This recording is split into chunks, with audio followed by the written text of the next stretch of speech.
we conducted a survey of oncology professionals to assess their attitudes toward information about obesity and cancer, their practices in their clinics, how they counsel patients about these topics, and barriers that they perceived to implementing weight management, physical activity programs in their cancer patients. What we found in the group of providers that completed the survey was that there was a very high endorsement of belief in the connection between obesity, inactivity, poor dietary quality, and cancer risk and cancer prognosis. We also found that most of the providers indicated that they did talk to their patients about these topics, but fewer providers actually referred patients to dietitians, to weight management programs, to physical activity programs. And we also identified a lot of barriers, even in this population of providers that thought this was really important. A lot of the people who responded to the survey indicated that lack of reimbursement, lack of available programs, lack of time, and lack of patient interest were some of the key barriers to implementing these programs.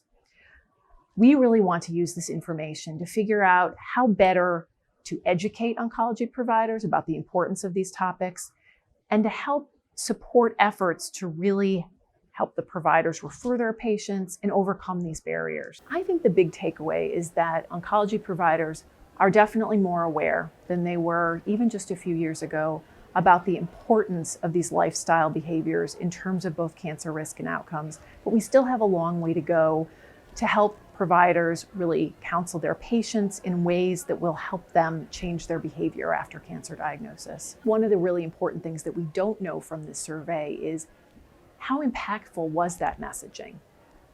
Did the messages that providers felt that they were providing to their patients, did the patients hear them? Did they make the patient think about making a behavior change? Did they help the patient seek out some of these types of services to increase activity or to change diet on their own?